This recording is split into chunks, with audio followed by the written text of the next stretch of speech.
Many clients ask, okay, my lawsuit has been filed, now what? Well, I'm going to tell you.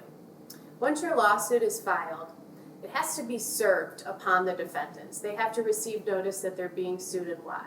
So a copy of your lawsuit is being sent to them. It could be sent by the sheriff or it can be sent by a special process server. Once the defendants have your lawsuit, they are given by law a period of time where they can respond to the allegations. This is called filing a responsive pleading or filing an answer to the lawsuit. Very often this responsive pleading is going to be a denial of the allegations, and then the parties will move on and they'll proceed with discovery. Sometimes the responsive pleading ends up being a motion, and a motion can take various forms. Sometimes the defendants may be saying that there's something defective or wrong with your pleading. And oftentimes, if they're right, the judge will give the plaintiff, you, opportunities to fix those pleadings and to move forward.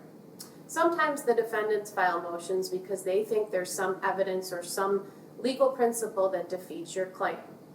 When these motions are filed, the parties then submit briefs to the judge, and the judge sets a schedule as to what the judge wants to hear and when the judge wants to hear these arguments. Once the briefs are fully submitted, the judge will set a date for either a ruling or an oral argument. And unfortunately, it can take months to get these motions fully briefed and decided upon by a judge.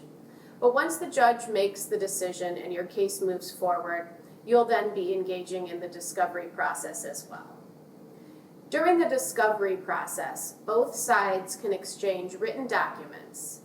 These come in the form of questions and requests.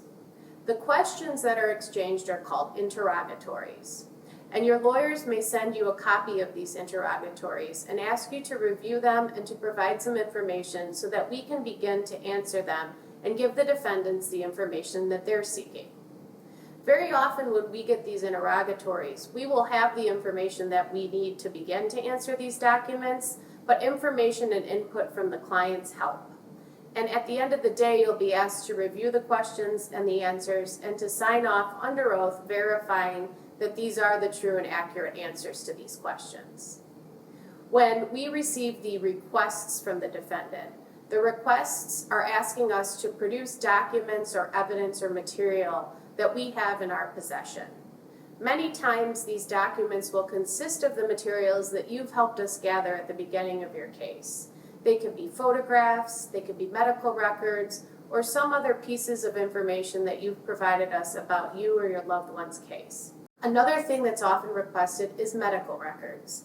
And very likely, in preparation for your case, we've obtained a voluminous set of medical records that we will turn over to the defendants. When we then ask them questions and we request information from them, we are very likely asking for documents that they have that might help us prove your case. Often when the case involves a nursing home or a hospital, these are policies and procedures, incident reports, medical records, or other documents that can help us put the pieces of the puzzle together. Once both sides have exchanged this information, then the parties move on to what's called oral discovery or depositions. In depositions, the other side, the defendants, get to ask the plaintiff questions under oath. This is when you and your lawyer would go to an office or come to our office, and a court reporter would be present. This is the one time that the defendants get to question you outside of the trial of your case. They are allowed to ask questions and permitted to ask questions that touch upon your background, your injuries, and your experiences that led up to this lawsuit. Once your deposition is complete, then your lawyers will have an opportunity to depose the defendants.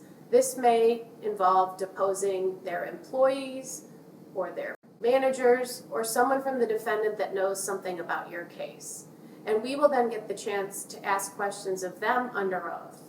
When we take these depositions, we're often trying to ask what happened in your case and seeing whether there are answers that they can provide to us outside of what we already know from our investigation.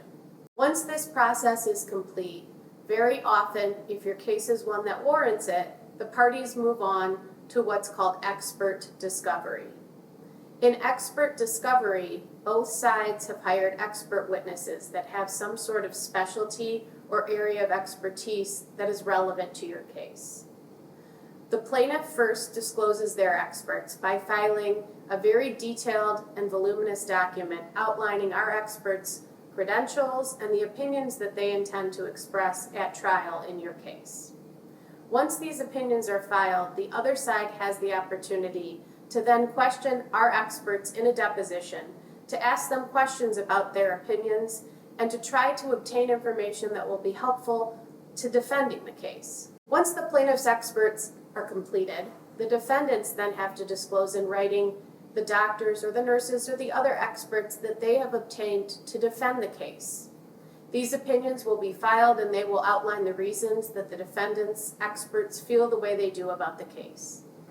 Then we get the opportunity to depose them.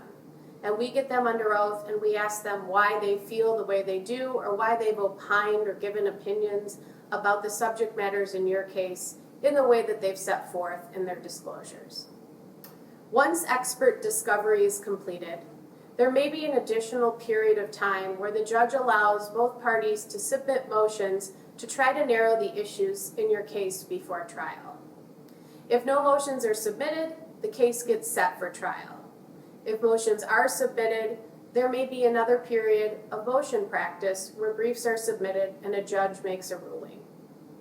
Once all of this is completed, your case gets a trial date.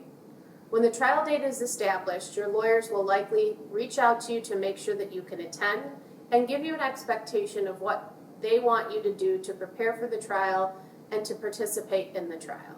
In many cases, during this process, we may be approached by the other side about trying to enter into settlement negotiations. Many cases settle without the need to go to trial. If your case is one that should be considered for settlement, we will evaluate your case with a team of lawyers in our office and come up with a plan that best suits your needs. We will then tell the other side what we want to settle your case, and the other side will decide whether they are going to make an offer or sometimes whether the parties should get together in an informal setting called a pretrial or a mediation, where the parties can exchange offers and exchange ideas and come to a resolution of your case. If your case doesn't settle initially, it may still settle before you get to the courthouse steps. And so please be patient when your case is being considered for settlement. We want to make sure that we get you full, fair, and complete compensation, and often this may take many attempts at settlement. Keep in mind that while I've explained this process in several minutes to you in this video, this process often takes several years. Please call us if you have any questions about where your case is in this process and if we can help you better understand any of the steps of this process.